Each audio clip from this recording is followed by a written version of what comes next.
संज्ञा, लिंग, वचन और कारक। संज्ञा मूर्त, दृश्यमान और अमूर्त दृश्यमान।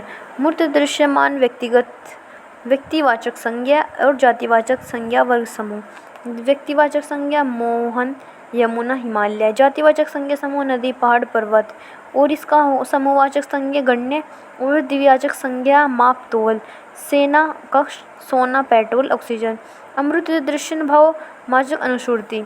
परिभाषा: संज्ञा उस विकारी शब्द को कहते हैं जिससे किसी विशेष व्यक्ति, जीव, वस्तु, पदार्थ, गुण, वस्तुएं, वर्ग, विचार, भाव या स्थान आदि का ज्ञान, पहचान, अभ्यास को हो संज्ञा कहलाती है। उदाहरण के लिए, सूरज इलाहाबाद विद्यालय में शिक्षक है। उपयुक्त वाक्य में सूरज इलाहाबाद विश्वविद्यालय शिक्षक संज्ञा है क्योंकि ये हमें किसी व्यक्ति, स्थान या पद का बोध कराते हैं। जैसे उदाहरण के लिए, मोहन लड़का, सोना, शामली, खुशी, बेईमानी। जैसे कि मोहन व्यक्ति, लड़का वर्ग, सोना वस्तु का नाम, शिमला स्थान, खुशी भाव, बेईमानी विचार। विकार ये शब्द जिन शब्दों में लिंग, वचन, काल, कारक आदि के अनुसार परिवर्तन होते हैं या परिवर्तन संभव हो, विकारी शब्द होते हैं। जैसे उदाहरण के लिए, लिंग के अनुसार लड़का पढ़ता है या फिर लड़की पढ़ती है। वचन के अनुसार लड़के पढ़ते हैं। काल के अनुसार लड़का पढ़ता है, वर्तमान स्थिति है। लड़का पढ़ेगा, भविष्य स्थिति। लड़के ने पढ़ा था, यानी कि पढ़ा, भूत स्थिति।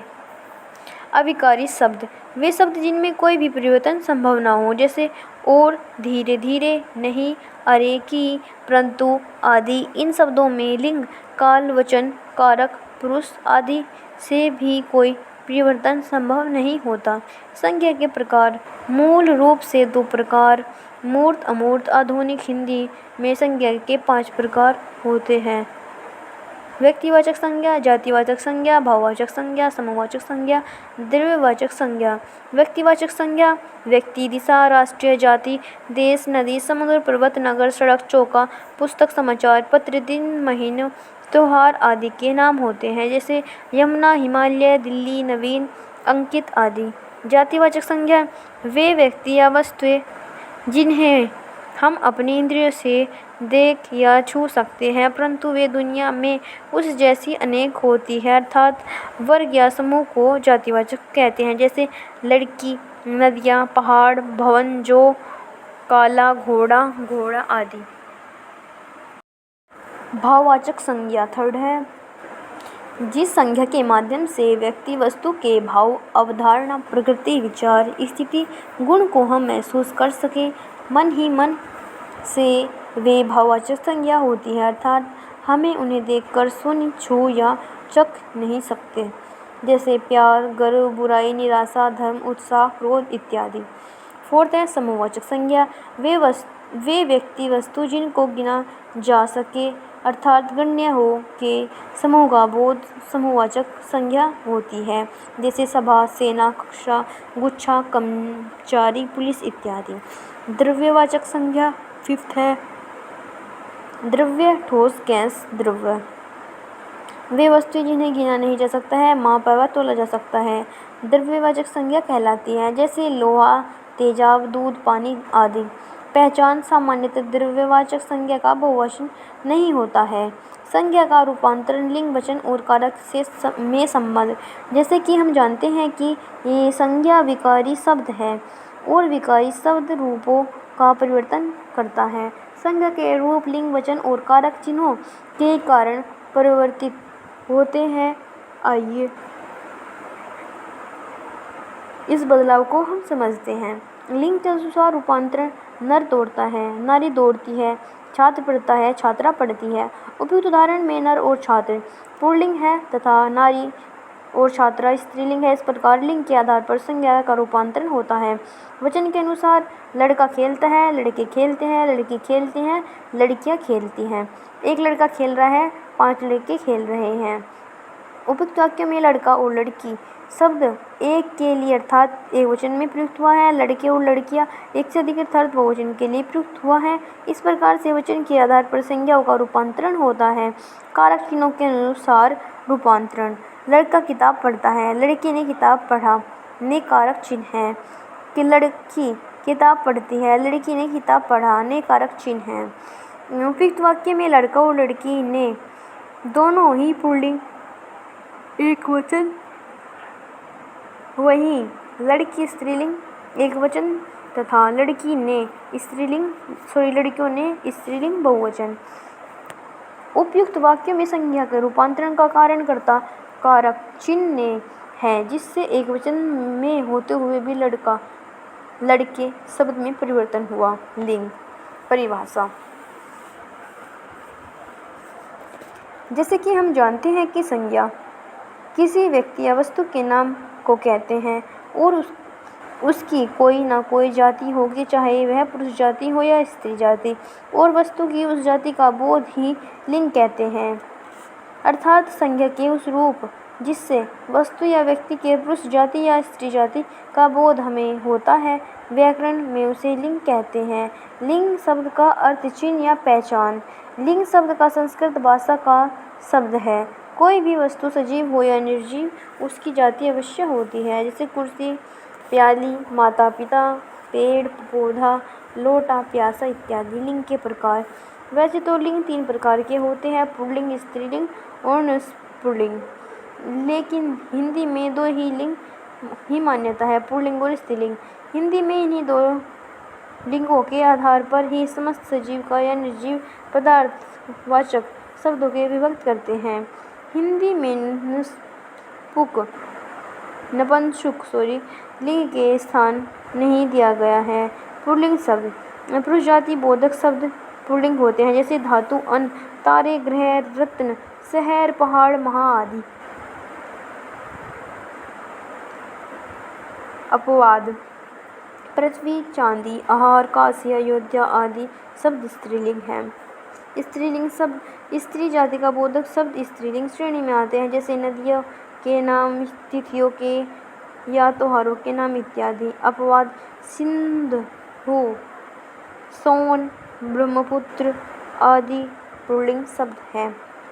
इतना तो हम सब बहुत अच्छे से जानते हैं कि लिंग में अगर त्रुटि हो तो पूरा वाक्य त्रुटि पूर्ण हो जाएगा। उच्चारण, पठन एवं लिखन की दृष्टि से लिंग का सटीक बोध अनिवार्य है। आइए हम समझते हैं कि लिंग के निर्णय एवं निर्धारक की सरल प्रयुक्त प्रक्रिया। वाक्यों में लिंग निर्णय।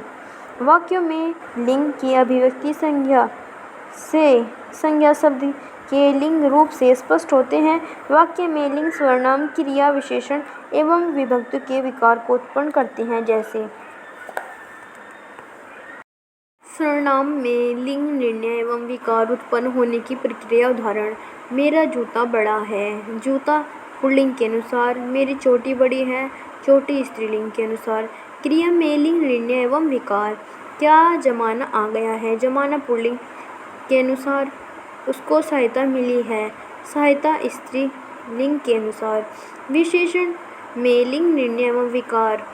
छोटा सा बच्चा आया, बच्चा पुल्लिंग के अनुसार। यह छोटी गुड़िया है, गुड़िया स्त्रीलिंग के अनुसार। विभक्ति में लिंग निर्णय एवं विकार। उदाहरण, संबंध, गुलाब का रंग लाल है, रंग पुल्लिंग के अनुसार।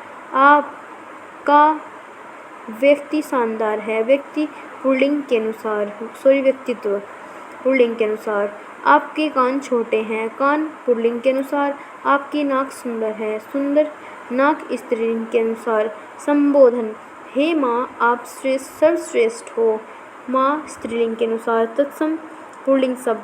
आवास, छात्रावास, अपराध, प्रभाव, उत्पादन, लोक, विराम, परिहार, विक्रम, अन्याय, संग, परिवहन, प्रशिक्षण, प्रतिवेदन, संकल्प, अनुमान, आकलन, नियंत्रण, नियंत्रण, आमंत्रण, उद्भव, निम्न, नाटक, स्वास्थ्य, जलज, रोज, सतीव, कृत्य, स्त्रीत्व, लघव, माधुर्य, कार्य, कर्म, काम, प्रकार, प्रहार, विहार, प्रचार, सार, विस्तार, प्रसार, अध्याय, स्वाध्याय, उपहार, हास, मास, चित्र, पात्र, मित्र, गोत्र, दमन, गमन, गगन, पोषण, शोषण, पालन, लालन, म्लेच्छ, लोभ, क्रोध, बोध, ग्रंथ, नख, मुख, सिक, दुख, सुख, शक, तुषार तुहीन उत्तर प्रश्न मस्तक आचार्य आश्चर्य नृत्य काष्ठ छात्र मेघ कष्ट प्रहार सौभाग्यांकन अंकुश अंचल अंतर्धान।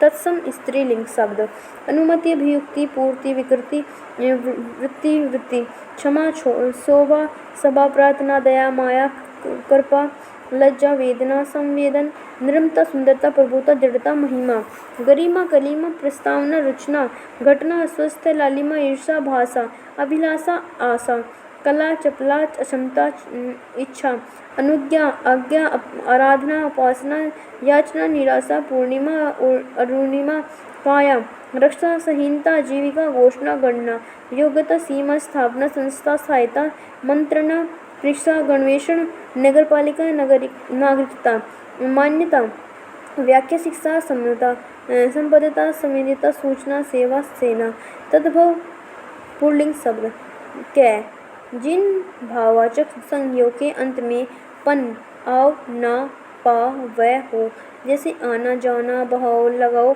बुढ़ापा गाना आदि है। उन वाचक संज्ञों के अतिरिक्त शेष अंक्रांत संज्ञाएं गन्ना आटा चमड़ा पैसा रुपया आदि। कृदंत की आनंदता संज्ञाएं जैसे थकान लगान खान पान उठान चट्टान इत्यादि। अपवाद उड़ान चट्टान आदि है। और तद्भव स्त्रीलिंग शब्द उनवाचक यकारांत संज्ञाएं खटिया पुड़िया डलिया गुड़िया चकिया आदि।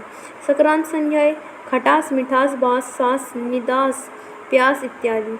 अपवाद है निकास कास रस नृत्य। एकरांत संज्ञाएं टोपी टोटी नदी उदासी चिट्ठी। अपवाद है जी घी दही मोती इत्यादि। तक्रांत संज्ञाएं रात भीत लात बात छात आदि। दांत भात सूत खेत गात आदि अपवाद है। उकारांत संज्ञाएं दारू बालू लू झाड़ू इत्यादि। अपवाद आंसू रतालू आलू रेसू इत्यादि। अनुवाश्रांत संज्ञाएं भो जो सरसों चू आदि। उपवाद है गेहूँ। नेक्स्ट है वृद्धांत नकारांत संज्ञाएं जिनका पूर्वांत वर्ण अक्रांत हो। वृद्धांत नकारांत के पहले वाला शब्द अक्रांत हो अथवा धातु निक्रांत हो जैसे सहन रहन उलझन पहचान सूजन आदि। अपवाद निशान चलन आदि। नेक्स्ट है वृद्धांत अक्रांत संज्ञाएं समझ दौड़ सबल झूठ कूट रगड़ आदि। अपवाद है मेल बिगाड़ उतार नीच नाच आदि। भावात्मक संज्ञा के अंत में टा हट वट हो तो जैसे आहट झंझाट मुस्कुराहट घबराहट चिकनाहट आदि। जिन संज्ञाओं के अंत में ख शब्द हो भूखा भूख सूख चीख पोग देख रेख राख रोक पोक आदि। अपवाद है पंख और रुख। प्रत्ययों के आधार पर तद्भव हिंदी शब्द कालिंग निर्णय। हिंदी के कृदांत और तद्धित प्रत्ययों में स्त्रीलिंग पुल्लिंग बनाने वाले प्रत्यय इस प्रकार है। स्त्रीलिंग प्रत्यय शब्द जिन शब्दों के अंत में कृत प्रत्यय ए आई अंत में आन आस आवाज ई आवनी ओती कै की तै ती ने आदि धातु शब्द लगे होते हैं वे स्त्रीलिंग होते हैं।